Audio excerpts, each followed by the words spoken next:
नया दिन, नई शुरुआत। आप सबका स्वागत है हमारे प्रोग्राम, हमारे पॉडकास्ट द गेस्ट चेयर में।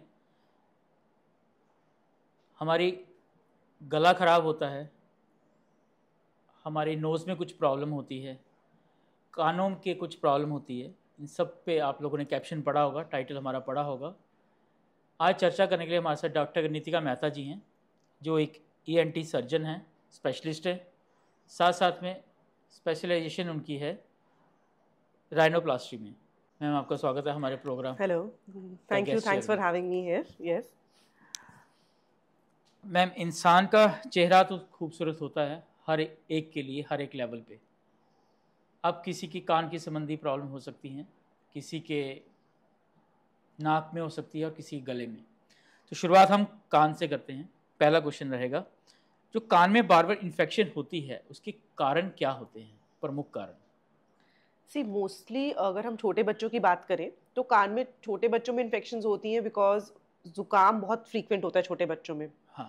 और वो कोल्ड 90% ऑफ द टाइम्स वो कान में ट्रैवल कर जाता है, क्योंकि बच्चों को इनएडिक्वेटली दवाई दी जाए, एंटीबायोटिक्स नहीं देते हम कभी कभी टाइम पे कि जुकाम अपने आप सेटल हो जाएगा, या डॉक्टर को हाँ। नहीं दिखाते, ठीक। वो जुकाम जो है वो कान में चला जाता है। नंबर अच्छा। 2, बच्चों में क्या होता है कि बच्चों को दूध पिलाया जाता है गलत प्रक्रिया से। बड़ी बार बच्चे को बिल्कुल फ्लैट लेटाया जाता है दूध पिलाते हुए। अच्छा।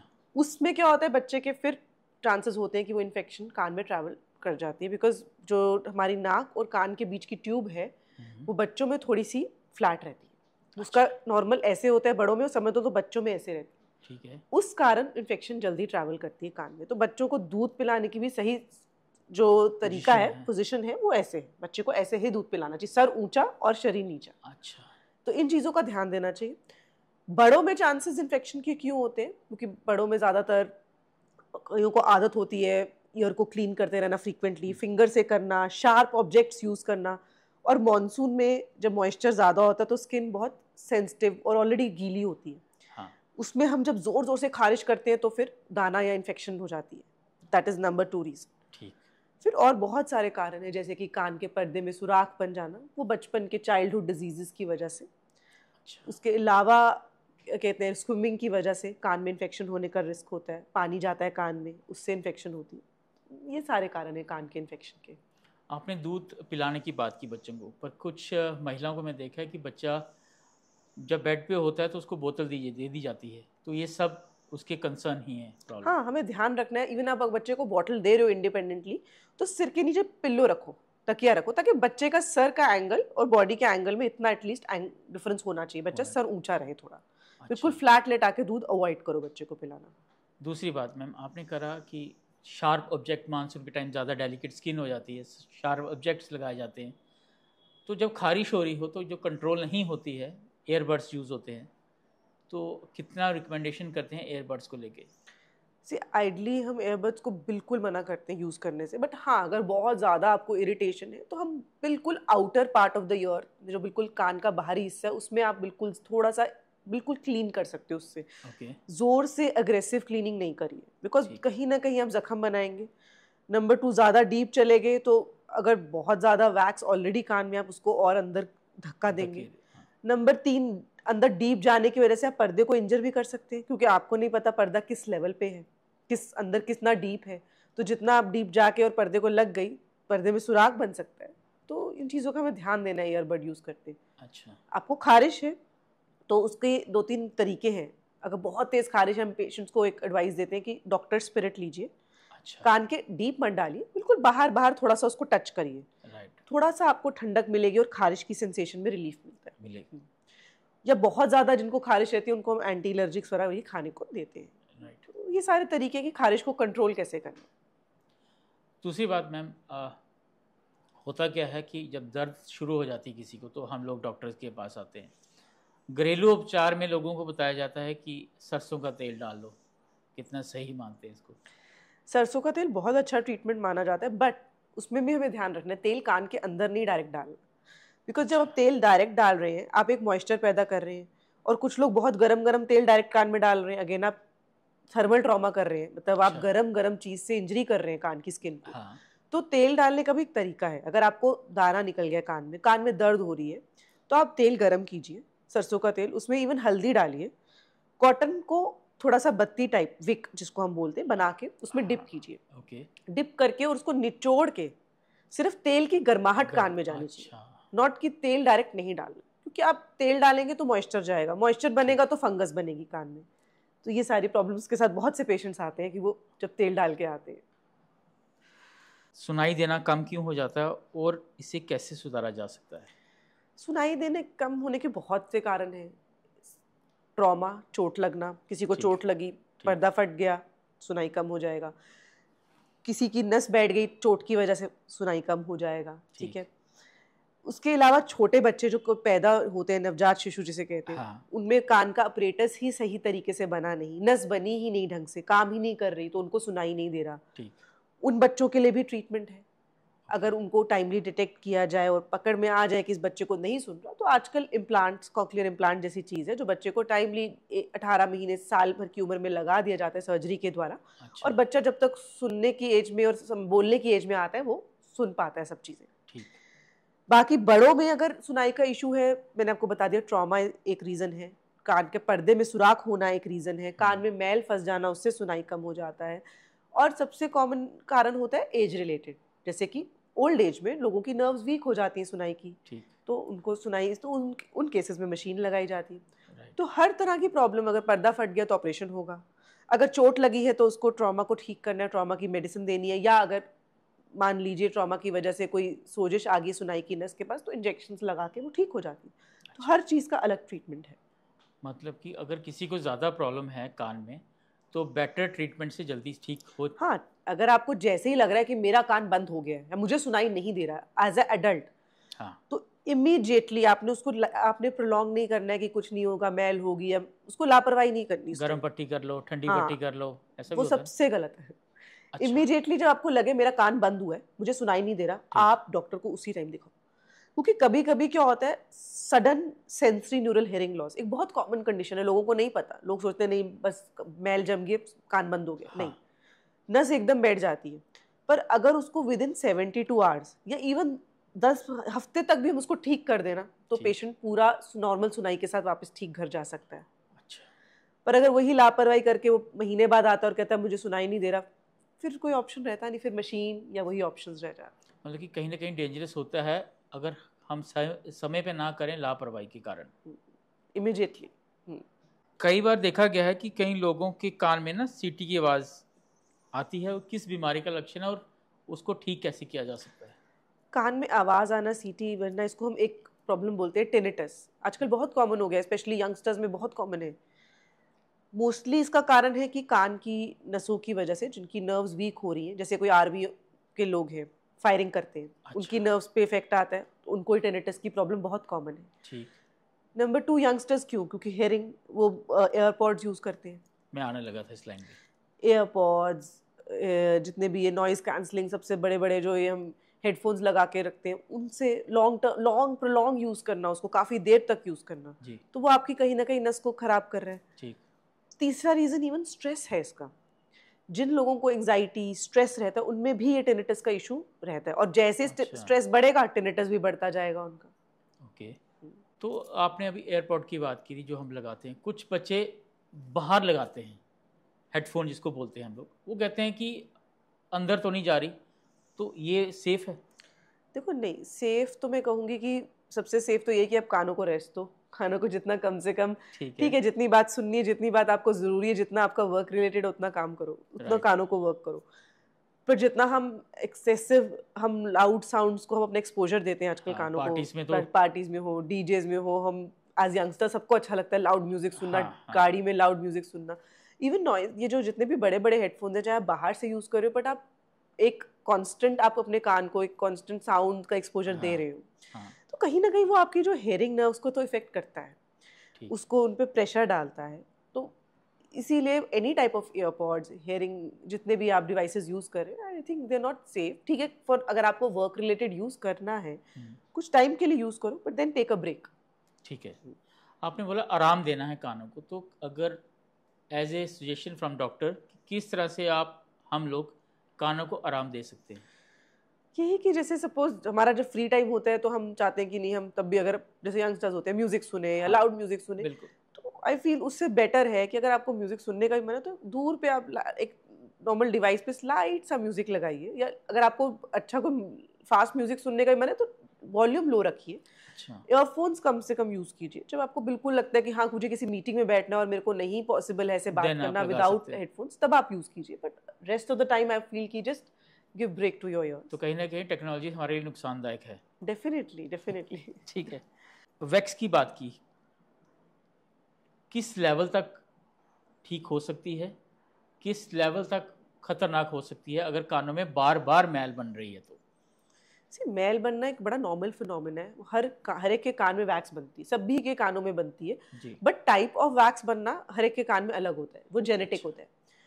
किसी की हार्ड बनेगी, किसी की सॉफ्ट होगी, किसी की ज़्यादा बनेगी, किसी की कम बनेगी। ठीक। तो जिन लोगों को पता है कि हमें ज़्यादा वैक्स बनती है और वो मोस्टली हार्ड बनती है, तो वो अपने आप कभी बाहर नहीं आ सकती, वो क्लीन नहीं हो सकती। ठीक है। तो आइडली उन लोगों को एवरी 3 मंथली अपना ईयर क्लीनिंग कराना चाहिए। अच्छा। एंड अपने लेवल पे नहीं क्लीन करना चाहिए, वो सबसे बड़ी गलती है। बिकॉज आप क्लीन करोगे, वैक्स ज़्यादा है, आप उसको अंदर पुश करोगे, आपका कान बंद हो जाएगा, जख्म बन जाएगा, चोट लगेगी। और बहुत देर अंदर वैक्स रहना ऐसा कोई नुकसान नहीं, बट विद टाइम वो बढ़ जाती है, फूल जाती है ठीक। With moisture, with water exposure, और फिर वो पेनफुल हो जाती है। ठीक। तो इसलिए ज़रूरी होता है कि 3 to 4 मंथली, जिनको वैक्स का इशू ज़्यादा रहता है, उनको पता है कि हमारे कान में बनती है, तो उनको क्लीन कराना चाहिए। वैक्स से बात आई, आप तो एक्सपर्ट हैं इन चीज़ों के। एक बाज़ार में लाल टोपी वाले मिलते हैं, लोग कहते हैं कि उनके पास जाना, अब तो शायद लोग अवेयर ज़्यादा हो गए, पर अगर आज से 20 साल या 30 साल पहले देखें तो बाज़ारों में उन्हीं का बोलबाला था और उनकी अच्छी खासी बिक्री भी होती थी। तो वो कितने हार्मफुल हैं? अभी भी कहीं कहीं देखते हैं हम गाँव हाँ, में। अभी भी डेफिनेटली होते हैं। वो बड़ी बार मैंने इवन एसएमजीएस हॉस्पिटल के बाहर बैठे होते हैं, वो जहाँ पे अच्छा। ईएनटी डिपार्टमेंट है, उधर ही बैठ वही। के वो अपना बिजनेस चला रहे हैं। But I feel it is not safe, because आप जो भी टेक्निक वो यूज कर रहे हैं, it is total blind technique. वो आपको हाँ। कान को अंदर से देख नहीं सकते। ठीक है, मे बी वो उनको एक स्किल आती है करने की, बट मतलब I would not advice there, those are quacks. तो ओके। उनको पता नहीं है एग्जैक्टली कहाँ कितना डेप्थ में क्लीन करना है, ना कोई वो light form of light use कर मैं रहे वही हैं, तो। काइंड ऑफ जो इंस्ट्रूमेंट्स यूज कर रहे हैं वो क्या सेफ है कि नहीं। तो बड़ी बार पेशेंट्स आते हैं जो उनसे क्लीन करा के और ट्रॉमा अच्छा। के साथ आते हैं, परऑक्साइड और पता नहीं क्या क्या डलवा के आते हैं कानों में, जिससे उनके कान में बड़ी बार बर्न हो जाते हैं, अंदर अच्छा। इंजरी हो जाती है। तो it is not at all safe, not not at. Not at all. अब एक छोटा बच्चा खेलते खेलते कान में क्रेयॉन्स या कलर छोटे डाल देता है या कोई छोटी चीज़ डाल देता है, तो इमीडिएटली पेरेंट्स को क्या करना चाहिए? सी, इसको हम फॉरेन बॉडी बोलते हैं, ठीक है ना। फॉरेन बच्चे बॉडी। ने क्रेयॉन डाला, it's a foreign body. Cap डाल दिया, कुछ डाल दिया। बहुत कुछ, मोती अच्छा। बच्चे डाल के भी आते हैं, और बच्चों के कान में बड़ी बार या बड़ों के कान में कॉकरोच खुद घुस के आ जाते हैं। अच्छा। जब मॉनसून का टाइम है, जब भी ये जो इंसेक्ट्स निकलते हैं, तो जमीन पे लेटते हैं जो लोग, हाँ। उनके कान में कीड़ा घुस तो जाता है। ऐसे आपके पास बहुत पेशेंट्स? पेशेंट्स आते हैं। कोई कॉकरोच आ जाता है किसी के कान में, मतलब हर तरह के इंसेक्ट्स हमने देखे हैं कान में। स्पाइडर भी देखा है हमने। स्पाइडर भी देखा है? हाँ। ओके। तो एड्स तो करना क्या चाहिए इमीडिएटली, जैसे बच्चे ने अगर कुछ फॉरेन बॉडी डाली और आपको लग रहा है कि इसने कुछ डाल दिया है, राइट। तो सबसे पहले उस बच्चे को डराना नहीं है, और उस पे बच्चे को डांटना नहीं क्या किया, या मोस्टली उसको पेरेंट्स घबराना। हाँ हाँ, हाँ डांट ही रहे होते हैं। और खुद भी मत निकालो। क्यों? खुद निकालोगे तो आप उसको अंदर और डीप कर दोगे, तो वो बच्चा जब डॉक्टर तक जाएगा तब तक वो निकलवाने के लायक ही नहीं रहेगी फॉरेन बॉडी। ठीक। बाहर होगी, डॉक्टर फिर अपने इंस्ट्रूमेंट से इजीली निकाल देगा। अगर अंदर डीप चलेगी, फिर बच्चे को बेहोश ही करना पड़ेगा। बहुत अंदर चलेगी, गहराई में चलेगी, बच्चा कोऑपरेट नहीं करेगा। राइट। तो इसलिए आपको फिर उसको बेहोश करके ही निकालनी पड़ेगी। तो इसलिए उसको इमीडिएटली आप कुछ टच मत करो बच्चे को। ठीक। डाल दी, कोई बात नहीं, आप सीधा डॉक्टर के पास ले जाओ, क्योंकि मोती है। आप मोती जितना मर्जी अटेम्प्ट कर लो, आप अपने उससे निकाल ही नहीं पाओगे। हो वो सकता। घूमेगा, वो अंदर गोल घूमता जाएगा, घूमता क्योंकि जाएगा। ऑलरेडी वैक्स है कानों में। एग्जैक्टली। तो सब आप इमीडिएटली डॉक्टर के पास जाओ। जी। नंबर 2, आप अवॉइड करो कोई ड्रॉप मत डालो। क्यों ड्रॉप Okay. क्यों नहीं डालो?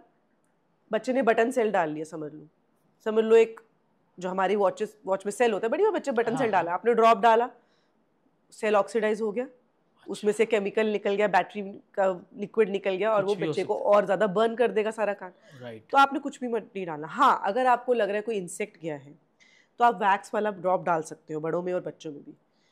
उससे क्या तो होता है, यहाँ तक अपने बाजार जाके वैक्स खरीदना है, मुझे लगता है डॉक्टर के पास पहुंचना हाँ ज़्यादा ईजी इमिडिएटली है। बेस्ट है। पर अगर आपको लग रहा है, क्योंकि आप घर बैठे हो, आपको वो इंसेक्ट तो तंग करेगा ना, उड़ेगा, ऊ हाँ आवाज हाँ करेगा, इरिटेट हाँ, करेगा, बिल्कुल। तो सबसे इमिडिएटली आप ये कर सकते हो ताकि इंसेक्ट वहीं का वहीं मर जाए और आपको इरिटेट ना करे या आपको कट्स ना करे क्रिएट। ठीक ठीक ठीक। आप इमिडिएटली एक लिक्विड पैराफिन मिलती है, या तो वो डाल लो, अगर वो अवेलेबल नहीं तो वैक्स वाला ड्रॉप ले लो आप, क्योंकि ठीक उसमें ऑयल बेस्ड ड्रॉप होते हैं। राइट। ऑयल से इंसेक्ट को एयर नहीं मिलेगी तो इंसेक्ट मर जाएगा। ठीक या है। सिंपली आप लाइट दिखाओ, इंसेक्ट बड़ी बार लाइट के पास बाहर आ जाएगा। आप टॉर्च दिखाओगे, इंसेक्ट अपने आप बाहर उड़ता आ जाएगा और अच्छा, बाहर निकल जाएगा। बड़ी बार ऐसे भी निकल आता है इंसेक्ट बाहर। कानों की बात हो रही है, एडवाइस, प्रिकॉशंस, और कैसे हम सुरक्षित रख सकते हैं अपने कानों को, अगर आप बता दें। सबसे बड़ी एडवाइस तो मैं यही दूंगी कि खुद कानों को एक तो क्लीनिंग अवॉइड कीजिए। ठीक। नंबर 2, वॉश मत कीजिए अपने ईयर्स को पानी डाल डाल के। लोग कुछ बड़ी बार पेशेंट्स आते हैं, हम कहते हैं हम साबुन से और पानी से कान धोते हैं, वो मत कीजिए। वो मतलब प्रैक्टिस, पानी डालेंगे कान में, डालेंगे फिर उसके बाद टावल से पहुंचेंगे अंदर से, वो ट्राई करते हैं कि हम क्लीन कर, ऐसा अच्छा, कुछ नहीं करना है। बिकॉज आप उतने अच्छे से क्लीन नहीं कर पाओगे कान। कान एक बहुत माइक्रो स्ट्रक्चर है जो हमको भी माइक्रोस्कोप से ही देखना है। ठीक। तो इसलिए never try to indulge into such practices कि कान को हम खुद क्लीन कर लें, खुद छेड़खानी करें, नो। नंबर 3, जो मैंने बताया कि हेडफोन्स, ईयरफोन्स मिनिमल यूजेज रखिए, कानों को प्रोटेक्ट कीजिए, लाउड साउंड से दूर रहिए। आपको डीजे में, शादी में, कहीं भी जा रहे हो, स्पीकर से दूर रहिए। स्पीकर से आप डिस्टेंस बना के रखिए अगर आप अपने कान हेल्दी वर्किंग कंडीशन में चाहते हो। एंड नंबर 4, इमीडिएटली जब आपको लगे कि मुझे कुछ सुनाई में इशू है, उसको प्रोलॉन्ग नहीं करो, इमीडिएटली डॉक्टर को दिखाओ। कानों की बात हुई, आपने प्रिकॉशंस बताए किस तरह इनकी केयर की जा सकती है। एक क्वेश्चन मेरा लास्ट में ये ऐसा है कि जो कानों में कभी कभी रात को दर्द उठती है, कारण वो हमारे कभी भी दांतों की दर्द भी होती है, तो उसको कैसे पहचानें? पहचानना एक पेशेंट के लिए खुद थोड़ा मुश्किल होगा। हाँ, अपने अगर उसको लगता है कि मेरे को कहीं कल परसों दांत में दर्द थी और अब मुझे कान में दर्द शुरू हुई है, तो that means it is related to dental pain, हो सकता है। हो सकता है। या आपको गले में दर्द हो रही है, टॉन्सिल्स हैं, उसकी वजह से भी कान में दर्द हो सकती है। हो सकता है। या आपको जबड़े में दर्द है, मुंह खोलने में दर्द है, उसकी वजह से भी कान में दर्द हो सकती है। अच्छा, उसका भी है। हाँ डेफिनेटली, कान की दर्द बहुत सारी चीज़ों से जुड़ी है। आपको नेक में, थायराइड में दर्द, थायराइड में स्वेलिंग हुई, उसमें दर्द है, तो वो भी कान में जाती है। सर्वाइकल की पेन भी कान में जाती है। अच्छा। इनको हम एक कंडीशन बोलते हैं रेफर्ड ओटैल्जिया, मतलब कान की दर्द कान से नहीं जुड़ी हुई, ये कहीं और से उठ के कान में जा रही है, अच्छा। क्योंकि ये दो नसें जुड़ी हुई हैं, ठीक। इसलिए आपको दर्द कान में महसूस होती है। ओके। तो ज़रूरी नहीं है कि कान में दर्द है तो कान में ही प्रॉब्लम हो। ठीक। अगर आपको डाउट हो रहा है कि नहीं मुझे कहीं यहाँ भी दर्द हो और अब कान में आ रही है, तो हाँ, दैट मीन्स कि वो दांत या गले से रिलेटेड है। तो अगर रात को कभी हो तो उसके लिए क्या किया जाए?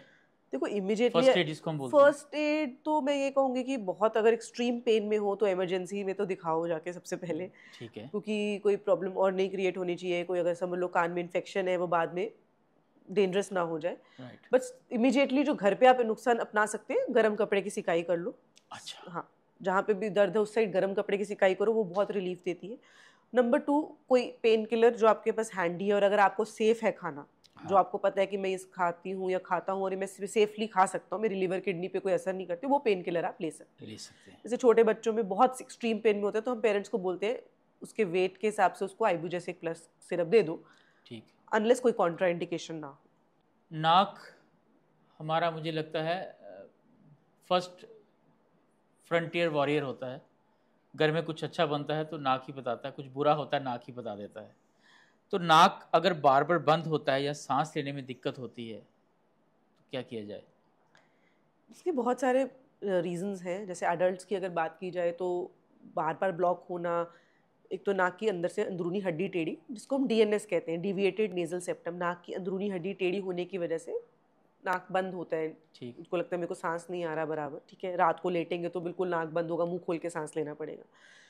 छोटे बच्चों में ज़्यादातर प्रॉब्लम होती है एडिनॉइड्स की, नाक के पीछे मांस फूल जाते हैं। जैसे गले में हमारे टॉन्सिल्स होते हैं, जैसे नाक के पीछे बड़े से टॉन्सिल्स होते हैं, उसको एडिनॉइड्स बोलते हैं। राइट। वो बच्चों में जुकाम होने के कारण बार बार वो बढ़ जाते हैं साइज में, जिसकी वजह से बच्चा खराटे लेता है, मुंह से सांस लेता है, नाक बंद हो जाता है। ठीक। तीसरा रीज़न होता है बड़ों में साइनोसाइटिस, बहुत ज़्यादा कोल्ड होने की वजह से बार बार जुकाम एलर्जी, उसकी वजह से रेशा जमने की वजह से नाक बंद होता है, नाक जाम होता है। ठीक। बहुत जो रेयर रीज़न होता है किसी को वो नाक बंद हो रहा है तो नाक में कोई मांस बढ़ गया, तो वो रेयर रीजंस होते हैं। बट मेजरली जो मैंने बताया आपको, डीएनएस, साइनोसाइटिस या बच्चों में एडेनोइड्स। नाक से खून आना, नक्सीर आना जो गर्मियों में ज़्यादा फूटती है, इसका कारण और इलाज? हाँ, नक्सीर आना स्पेशली बच्चों में, पेरेंट्स को लगता है ये नॉर्मल है गर्मी में, और स्पेशली मैंने कहीं स्कूल्स में भी सुना है कि बच्चे एमआई रूम्स में जाते हैं और उनको वहाँ पे बोला जाता है ये तो नॉर्मल है, गर्मियों में खून आएगा बच्चे। हाँ हाँ नहीं, वो बिल्कुल। गलत है। अच्छा, गलत है।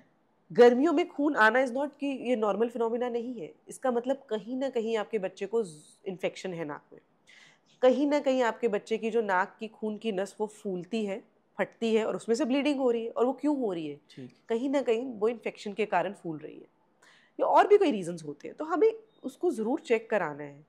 क्योंकि अगर आप उसको ट्रीट करोगे, मेडिसिन दोगे, ऐसा नहीं है कि हर गर्मियों के बच्चे नाक उसका ब्लीड आएगा ही आएगा। ऐसे बच्चे मैंने बहुत से देखे हैं, उनको जब ट्रीटमेंट मिलता है उसके बाद वो नेक्स्ट समझ वो बिल्कुल ठीक होते हैं, बिल्कुल कंफर्टेबल होते हैं, उनको कोई ब्लीडिंग नहीं होती। तो इसका ट्रीटमेंट ईएनटी स्पेशलिस्ट के पास कब लेना चाहिए? मतलब जब गर्मियाँ स्टार्ट होने वाली हैं, कभी भी ले सकते जब हैं? आपको लगता है मेरे बच्चे को नाक में ब्लीडिंग हो रही है, या आपको लगता है मेरे बच्चे को कोल्ड हुआ था और मैंने उसकी, बच्चे को कोल्ड चल रहा ठीक नहीं हुआ और मैंने उसको नज़रअंदाज, बड़ी बार पेरेंट्स करते थे, दवाई नहीं दी टाइमली, हाँ राइट? जी, हाँ जी। और उसके बाद आपको लगता है वो कोल्ड अभी भी चल रहा है, बच्चा करता रहता है, ठीक ठीक। है, एसी में बैठता है, तो वो बड़ी बार पेरेंट्स कंप्लेन करते हैं मेरे बच्चे का नाक बंद हो गया। जी। बच्चे का नाक बंद हो जाता है जब एसी में बैठता है, या बच्चा जिसका आदत है करने की, ठीक। या ये मुंह खोल के ही रखता है, सांस लेता है, तो ये दैट मीन्स ये कहीं ना कहीं लक्षण है कि इसको साइनस का इशू है। नाक से ब्लीड हो रहा है, दैट मीन्स कहीं ना कहीं इसको कुछ हड्डी टेढ़ी है या साइनस का इशू है। तो इसलिए उसको इमीडिएटली आप एक बार चेक कराइए, ट्रीटमेंट कीजिए, it's all fine. First stage जो नक्सीर आ रही है, तो ये पता होना चाहिए पेरेंट्स को हमें क्या करना है। सबसे पहले अगर बच्चे को ब्लीडिंग हो रही है, हाँ। आप जब तक हॉस्पिटल पहुंचने में आप टाइम नहीं, मतलब आपको जितना टाइम वेस्ट होगा उससे पहले आप सबसे पहले बर्फ रख लीजिए अपने साथ। अच्छा। आइस उसको किसी चीज़ में लपेट लीजिए, चाहे किसी सिंपल पॉलिथिन में लपेट लीजिए, हैंकी में लपेट हैंकी के, में लपेट। और बर्फ की टकोर करिए बच्चे की नाक पे, ठीक। उससे थोड़ी ब्लीडिंग रुक जाएगी। नंबर 2, आप क्या करिए, नाक को जोर से दबा दो और बच्चे को बोलो मुंह से सांस ले। अच्छा। जो बड़ा बच्चा है वो कर लेगा, छोटे बच्चे में मुश्किल थोड़ा सा, आती है, हाँ। बट बड़ा बच्चा कर लेगा। और उसके मुंह के आगे एक कप या कुछ रखिए, उसको मुंह से स्पिट करने दो, ताकि जो खून आ रहा है वो स्पिट करे, अंदर ना करे। अंदर ना ले। क्योंकि इसको हम ट्रॉटर्स मेथड कहते हैं, ये बहुत जरूरी है, ब्लीडिंग ऐसे जुबान से रुक जाएगी। अच्छा। और ब्लड लॉस कम हो जाएगा। जब तक आप हॉस्पिटल पहुंचेंगे उसका ब्लड लॉस आपने सेव कर लिया।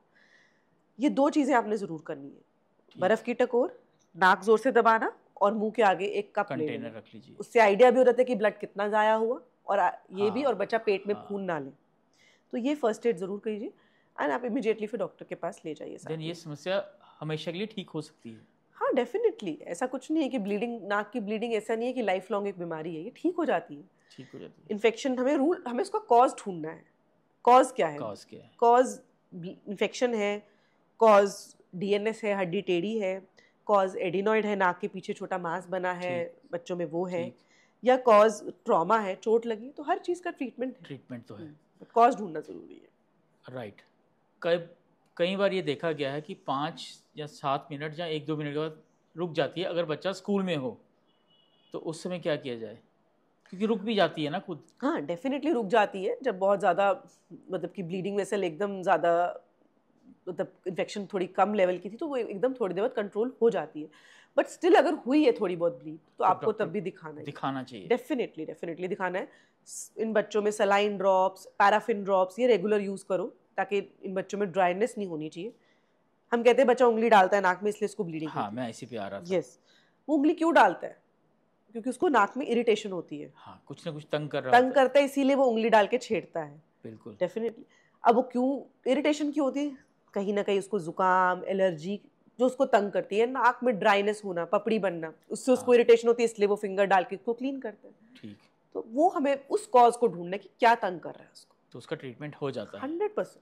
नाक की हड्डी की बात की, क्या उसकी सर्जरी ही एकमात्र विकल्प होता है या कुछ और भी हो सकता है? डिपेंडिंग अपॉन, अगेन, नॉर्मली हम जो हड्डी का, नाक की हड्डी का ऑपरेशन है by the age of 18 years तक करते हैं, उससे पहले हम नहीं करते।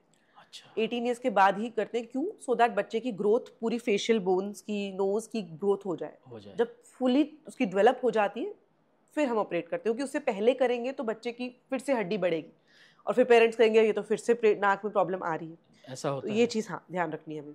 दूसरा, अगर बच्चे को बहुत प्रॉब्लम है, जैसे नाक बिल्कुल बंद है, वो नहीं ब्रीथ कर पा रहा, फिर उसका हम 2 स्टेज में करते हैं। जैसे पहले एट अ यंगर एज, अच्छा, और सेकंड उसको पहले एक्सप्लेन किया जाता है कि 18 साल के बाद आपको दोबारा जरूरत पड़ सकती है, करना ही है। हाँ। और तीसरा एक केस होता है जिसमें हड्डी बहुत ज़्यादा टेढ़ी नहीं है, मीडियम टेढ़ी है, मतलब बहुत सिवियर प्रॉब्लम नहीं है। उन पेशेंट्स में हम उनको एक्सप्लेन यही करते हैं कि आपको अगर डे टू डे लाइफ में ज़्यादा इश्यूज नहीं आ रहे हैं, क्वालिटी ऑफ लाइफ डिस्टर्ब नहीं हो रही है, आपको बहुत फ्रीक्वेंट कोल्ड एपिसोड्स नहीं हो रहे हैं, नेजल ब्लॉकेज नहीं है, रात को सांस लेने में दिक्कत नहीं है, तो आप सर्जरी अवॉइड कर सकते हैं। बट ऐसे कोई भी आपको लक्षण है कि आप नाक बंद हो रहा है, सांस बराबर नहीं ले पा रहे हैं, साल में 5 से 6 कोल्ड के अटैक्स हो रहे हैं, दवाइयाँ खानी पड़ रही, then we advise surgery. Okay. अब कुछ बच्चे रात को सोते हैं, नाक बंद हो सकता है, ये मेन समस्या है, मुंह से सांस लेते हैं जिससे उनका गला ड्राई हो जाता है। तो उस कंडीशन में क्या किया जाए कि पेरेंट्स को, ऑब्वियसली डॉक्टर को तो दिखाना है, तो इसका कारण क्या है? कि बहुत कॉमन कारण बच्चों में, छोटे बच्चों में एडेनॉइड्स, मैंने बताया आपने। नाक के पीछे टॉन्सिल बढ़ जाते हैं, वो by the age of 12 to 13 वो श्रिंक भी कर जाते हैं। बट हाँ, बच्चे अगर बहुत खराटे ले रहा है, बच्चा रात को झटके मार रहा है, सोते सोते ऐसे उठता है झटकों से, राइट, हाँ। और बच्चे को उसकी वजह से उसके दांतों की डेवलपमेंट चेंज हो रही है, फेस की डेवलपमेंट चेंज हो रही है, नाक पतला हो गया, दांत ऊपर चढ़ रहे हैं, तो दैट मीन्स उसको सर्जरी की जरूरत है। अच्छा। उसको एक्सरे कराया जाए, टाइम पे डॉक्टर को दिखाया जाए, और अगर एक्सरे में बहुत ज़्यादा प्रॉब्लम है, सिवियर प्रॉब्लम आती है, तो उसको ऑपरेट किया जाए। बट अगर बच्चा कभी कभी खराटे लेता है, कभी कभी नाक बंद होता है, मेडिसिन खाता है, ठीक हो जाता है, उन बच्चों में हम वेट कर लेते हैं ताकि 12 से 13 साल तक उम्र तक वो अपने आप ही श्रिंक कर जाए एडेनॉइड्स। मतलब कि हमें कहीं ना कहीं पेरेंट्स को अवेयर रहना चाहिए। डेफिनेटली। पर मोस्टली ये मिथ है कि डॉक्टर बस कम ही लोग जाते हैं, खासकर ENT के पास तो बिल्कुल मुझे लगता है कि जब समस्या है तभी जाएंगे। हाँ, डेफिनेटली। जब ENT का जो हमारी जो ब्रांच होती है ना, हमारा जो छोटे बच्चे होते हैं उनका पीडियाट्रिशियन के साथ भी पहले लिंक होता है। राइट। पहले वो पीडियाट्रिशियन को दिखाते हैं, फिर लास्ट में जब उनको लगता है कि चीज़ सॉर्ट आउट नहीं होता, फिर वो ENT के पास आते हैं कि नहीं। हाँ, वही मैं कह रहा हूँ कि ENT एक ऐसा डिपार्टमेंट है जिसको मैंने इसलिए कवर कर रहा हूँ कि इस डिपार्टमेंट बहुत ज़रूरी है और इसको सब निगलेक्ट करते हैं। साइनस की समस्या का लक्षण क्या होता है और इसका इलाज, और कैसे इसको देखा जाए? साइनस की प्रॉब्लम, देखो, हमें अलर्ट कब होना है? जैसे अगर आपको बहुत साल में अटैक्स हो रहे हैं कोल्ड के, दैट मीन्स साइनस का इशू है, ठीक है। आपको कॉन्स्टेंटली नाक से गले में बलगम फील हो रहा है, दैट मीन्स आपको साइनस का इशू है, चाहे वो वाइट हो चाहे येलो हो। येलो है तो दैट मीन्स इन्फेक्शन ज़्यादा है, तो उसको इमीडिएटली मेडिसिन लेनी है। तीसरा लक्षण क्या है कि अगर आपको बहुत हेडेक्स रहती हैं, यहाँ इन एरियाज में ये भारी रहते हैं, स्पेशली सुबह उठ के सिर भारी रहता है, ठीक है, back of the head headache रहती है, गला कॉन्स्टेंटली ख़राब रहता है ये होता रहता है, ठीक। और आवाज़ में चेंज होती है, मतलब आवाज़ चेंज हो जाती है, आवाज़ जैसे नाक बंद होता है वैसी आवाज़ रहती है, ठीक है। उसके अलावा साइनस के लक्षण क्या, गंदी स्मेल आना नाक से ब्लड आना, ये भी सारे साइनस के लक्षण हैं। ठीक। तो जब जब आपको आईज में पेन हो रही है, ये आईज भारी लग रही है, आईज में वाटरिंग, रेडनेस हो रही है, ये भी एक साइनस का लक्षण है। अच्छा। दांत में दर्द होना, स्पेशली अपर जॉ में दर्द होना, ये भी साइनस का लक्षण है।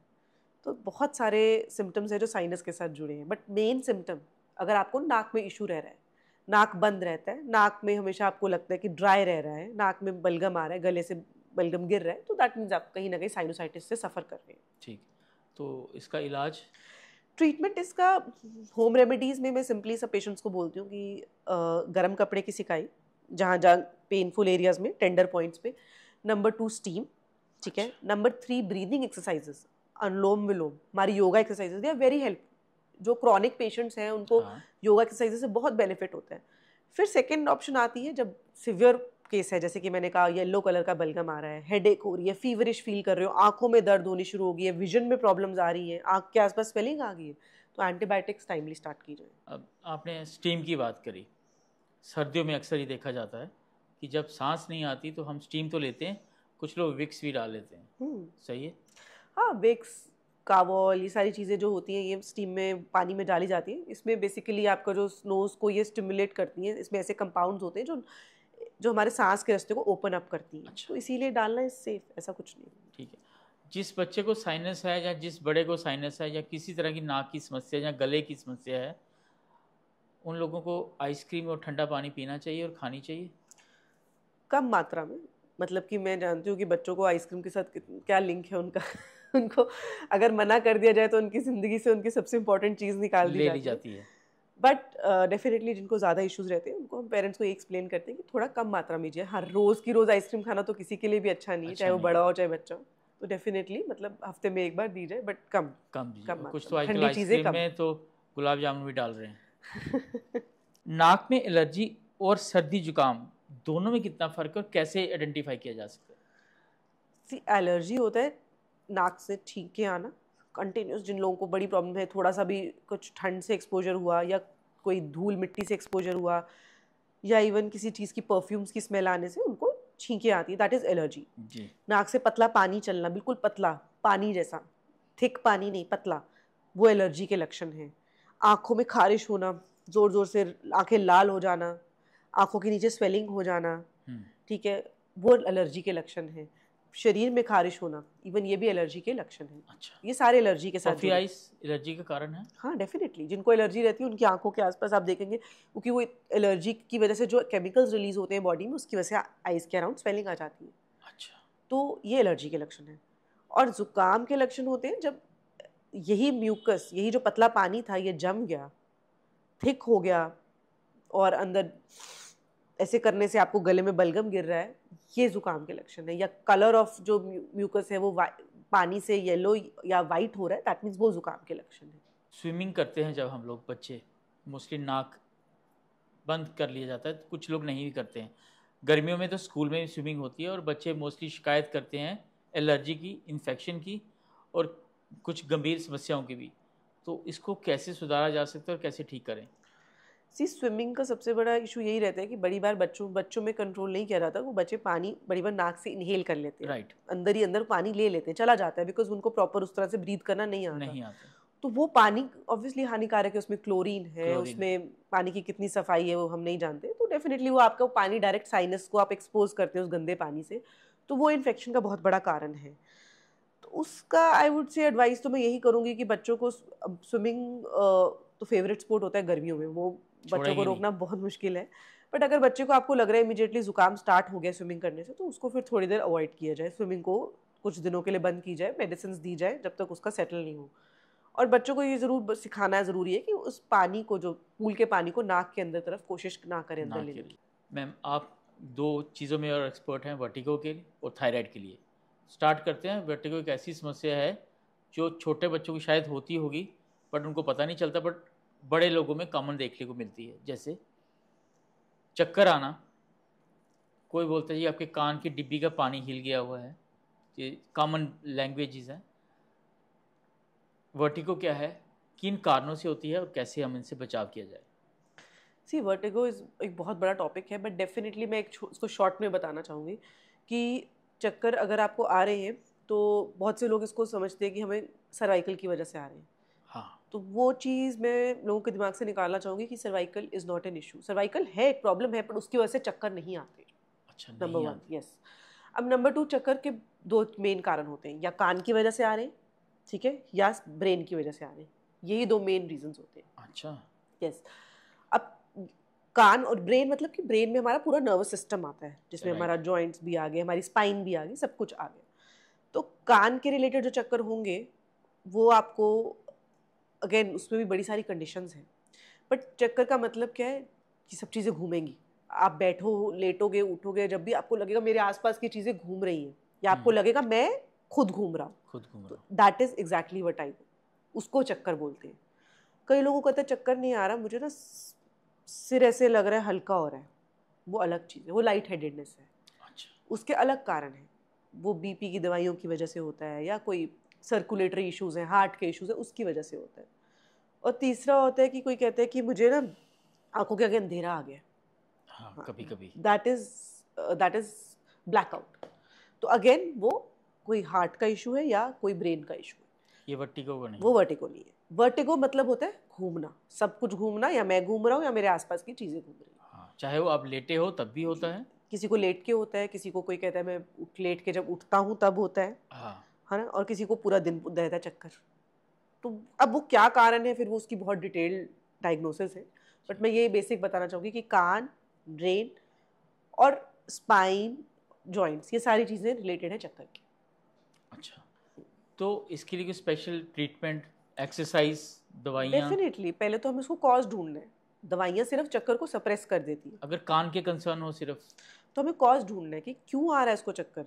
उसके लिए हम डिफरेंट एक्सरसाइजेज और डिफरेंट मैन्यूवर्स करते हैं, पेशेंट को लेटा के चेक करते हैं, पेशेंट का हेयरिंग चेक करते हैं, और कुछ आजकल नए टेस्ट आए हैं, VNG बोलते हैं उसको, जिसमें अच्छा। पूरा पेशेंट को लेटा के हर चीज़ चेक की जाती है कि उसको चक्कर कब बनता है, और उसकी वो चक्कर हमें आंखों में दिखता है, उसको रिकॉर्ड किया जाता है।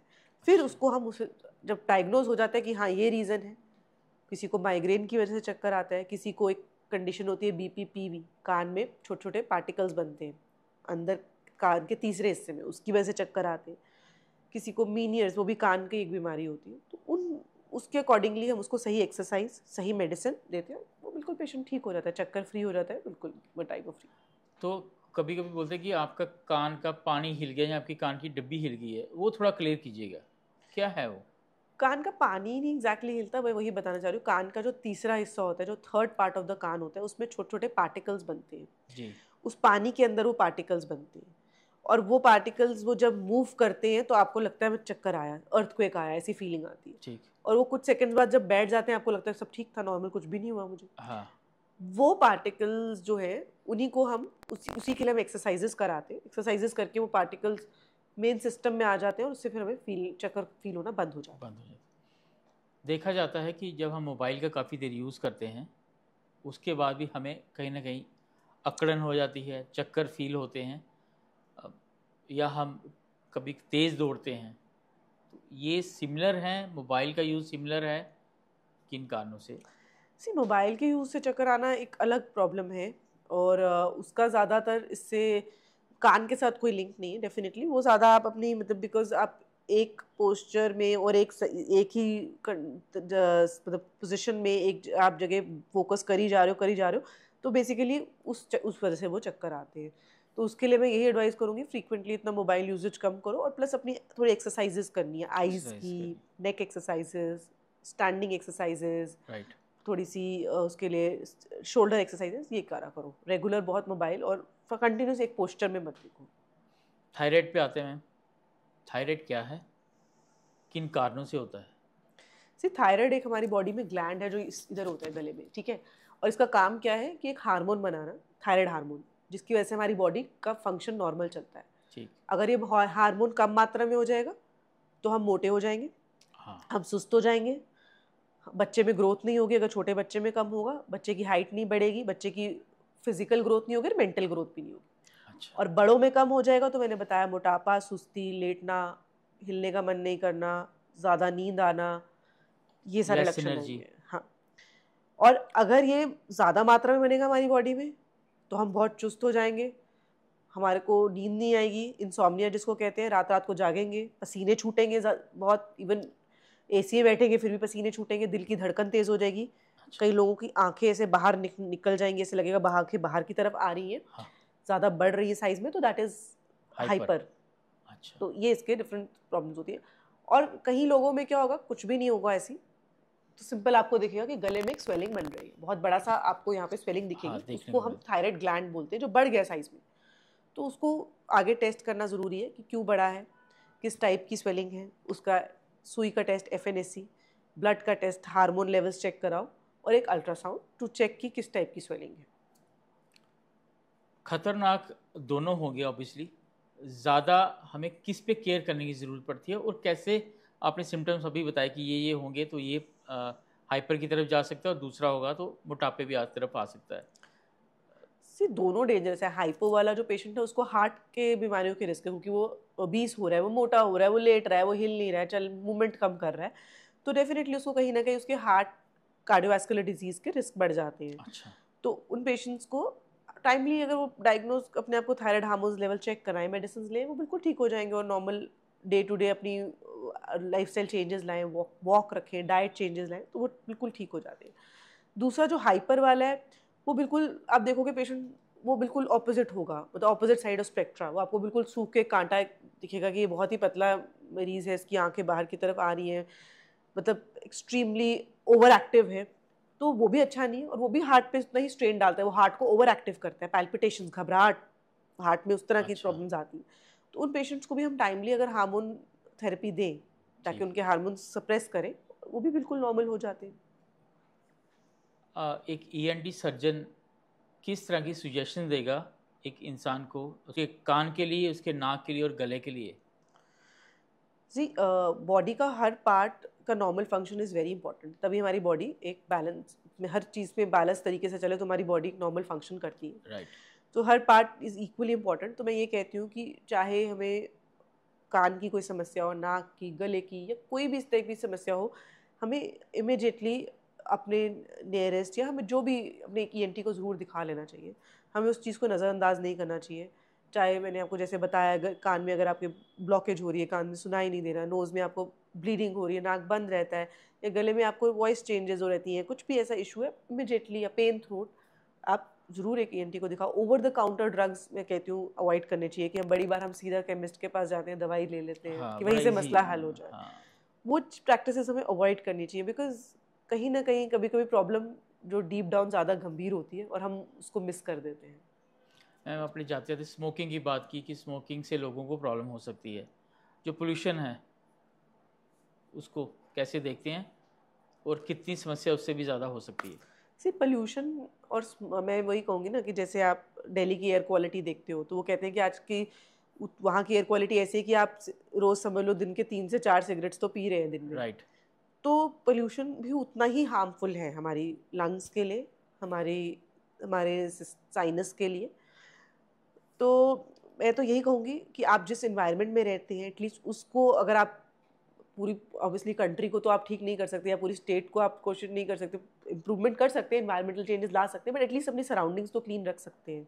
ठीक है। स्पेशली ग्रीनरी, प्लांट्स ग्रो कीजिए आसपास, अपने कमरे में वेंटिलेशन होनी चाहिए, बंद कमरों में मत रहिए। बैठिए। हाँ। हाँ, अपने कमरों में मेक श्योर कि आप जो लिनन है, जो आपकी बेडिंग्स हैं, उनको हफ्ते में 2 बार मिनिमल चेंज कीजिए, सो दैट आप एलर्जी का एक्सपोजर कम कीजिए, डस्ट का एक्सपोजर, डस्ट माइट का एक्सपोजर कम हो आपको। ठीक है, डस्ट नहीं कहीं जमा होने दीजिए, क्लीन रखिए अपने घर को।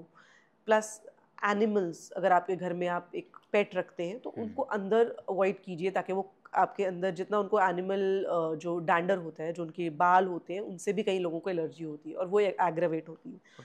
तो थोड़ा दूर उनको वो सेपरेशन ज़रूर होनी चाहिए एनिमल और ह्यूमन के बीच में।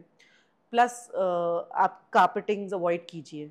अगर हाँ। आप एलर्जिक हैं तो आपको कार्पेट नहीं रखना है, कम घरों में कोशिश करनी है नहीं, या अगर रखना है, शौक है, तो फिर वैक्यूम क्लीनिंग, उनकी प्रॉपर क्लीनिंग होनी क्लिनिक चाहिए, होनी चाहिए। उनको धूप लगानी चाहिए। इवन क्लोथ्स जो आप पहनते हैं, मेक श्योर कि आप कोई पुराने क्लोथ्स मत यूज़ कीजिए, उनको प्रॉपरली धूप लगाई जाए, उनको प्रॉपर, मतलब उनसे डस्ट माइट जो है ना, ये सबसे बड़ा एक्सपोज एलर्जन है, सबसे बिगेस्ट एलर्जन। तो इन तरीक़ों से आप अवॉइड कर सकते हैं इनको। एक ईएनटी सर्जन एक छोटे बच्चों को किस तरह से हिदायत देगा कि वो अपने आप को अच्छा रख सके? पहले तो मैं उनके पेरेंट्स को एक सबसे बड़ी सजेशन दूंगी कि अगर आपका छोटा बच्चा है घर पे, तो 3 एटलीस्ट 5 ईयर्स तक उसके सामने कोई छोटी आर्टिकल्स नहीं रखिए। ठीक। पीनट्स, सबसे बड़ी गलती हम बच्चों को करते हैं कि कोई छोटा मोटा कुछ खाने को दे देते, पीनट, अनार, ये छोटी छोटी जितनी भी चीज़ें हैं जो आपको ग्रेप्स। लगता है बच्चा कहीं ग्रेप्स। ना कहीं गले में फंसा सकता है, हाँ। कहीं ना कहीं अड़का सकता है, जिसकी वजह से उसको फॉरेन बॉडी बन सकती है, बच्चे के सांस के रास्ते में जा सकती है। कोई चोकेबल ऑब्जेक्ट्स, जैसे कि छोटे छोटे प्लास्टिक्स के, बच्चों को क्लिप्स लगाते हैं सिर में, छोटे छोटे हाँ। बच्चों को, पेन वो का उनके ढक्कन। हाथ के रीच में नहीं होनी चाहिए। अच्छा। छोटी सी भी कोई चीज़ जो बच्चा मुंह में डालेगा और वो उसके गले में फंस सकती है, वो आपने उसकी रीच से दूर रखनी है। बलून्स, इवन बलून्स जो फट, जब बलून बच्चे बर्थडे मनाते हैं, उसका जो हाँ, फट जाते हैं, वो भी बच्चा मुंह में मुंह डाल में सकता है, डालते वो हैं। रबड़ बच्चे के गले में फंस सकता है। तो ऑल द चोकेबल ऑब्जेक्ट बच्चे के रीच से दूर होने चाहिए। छोटे ठीक। छोटे plastic object should be not be in the reach of hands. Switches बच्चों के हाथ के रीच में नहीं होने चाहिए। ठीक। ये छोटे बच्चों के लिए मैं सजेशन देना चाहूँगी। इवन छोटी बैटरीज, जैसे बताया, बच्चे कान में डाल लेते हैं, मोती हाँ। कान में डाल लेते हैं, ये चीज़ें बच्चों से रीच से दूर रखनी है। और डेफिनेटली बड़े, थोड़े बड़े बच्चों को मैं ये एडवाइस देना चाहूँगी कि लाउड म्यूज़िक, ईयरफोन्स, और प्लस कोशिश कीजिए थोड़ा सा घर का, मतलब घर की चीज़ें ज़्यादा खाइए, बाहर का हाँ। जितना भी ऑयली स्पाइसी आजकल तो और ये चीज़ें कम लीजिए। जो ट्रेंड है मोमोज की चटनी, ये चीज़ें अवॉइड करनी चाहिए, बिकॉज ये गले को कहीं ना कहीं टॉन्सिल्स, इस तरह की बीमारियाँ पैदा करती हैं। ठीक। मैम, छोटा बच्चा कुछ फॉरेन बॉडी इनहेल करता है तो हम यूट्यूब में या सोशल मीडिया में देखते हैं कि नेवल को पास दबाया जाता है, जिससे वो चोक उसका बाहर निकल जाती है। तो अगर डॉक्टर के पास पहुंचने से पहले क्या किया जाए? अगर देखो, कोई जो बच्चा बहुत फॉरेन छोटा बॉडी, बच्चा है, less than 1 year of age, उसमें आप ये वाला मैन्यूवर नहीं कर सकते, बिकॉज वो बहुत छोटा बच्चा है, तो उसको हाँ दबाने में तो ट्रॉमा होने का डर होता है। उस सबसे बच्चे में आपको बच्चे को आपने उसकी जो आगे फ्रंट बॉडी है उसको अपने हाथ पे रखना है और बैक के ऊपर जोर जोर से थपथपाना है। अच्छा, तो उसके अंदर कुछ फंसा हो, कुछ निकल ऐसी आया। फॉरेन बॉडी फंसी हो, आपको लग रहा है बच्चा नीला पड़ गया हुआ है, बच्चे ने कुछ ले लिया, चोक कर रहा है वो, तो आपने उसको जोर जोर से पीठ थपथपानी है, हाँ इस तरह से, इस पोस्चर में रख के, जिससे वो एकदम थ्रो आउट कर लेता है। ठीक। बड़ों में हम हेमलिक्स मैन्यूवर करते हैं, जिसमें हम पीछे जाके उनको एब्डोमिनल थ्रस्ट देते हैं, उनके नेवल वाले एरिया में जोर जोर से उनको प्रेशर देके दबाते हैं, तो ठीक वो फॉरेन बॉडी निकल जाती है। जी। तो इमिडिएटली सबसे बेस्ट मैन्यूवर यही होता है छोटे बच्चों में, अगर कुछ फॉरेन बॉडी आपको लगता है बच्चे ने सांस के रास्ते में अंदर इनहेल कर ली है। राइट। तो आज की जो चर्चा थी, जो ENT स्पेशलिस्ट हमारे साथ डॉक्टर नितिका मेहता जी थी, उन्होंने आप लोगों को काफ़ी चीज़ें क्लियर की। आज की जो वार्तालाप थी, पॉडकास्ट था, ये जनरल अवेयरनेस के लिए था, आप लोगों के लिए, कि आप अपने आप को कैसे सुरक्षित रख सकते हैं सर्दियों में, गर्मियों में, बरसात में, अपने नाक को, अपने कान को और अपने गले को। मैम, आप हमारे शो में आए, पॉडकास्ट में, बहुत धन्यवाद आपका। Thanks for having me, thanks a lot, it was a pleasure. Thank you ma'am. तो नेक्स्ट टाइम फिर द गेस्ट शेयर के पॉडकास्ट में किसी और अच्छी जानकारी के साथ आपसे फिर मुलाकात होगी। तब तक धन्यवाद।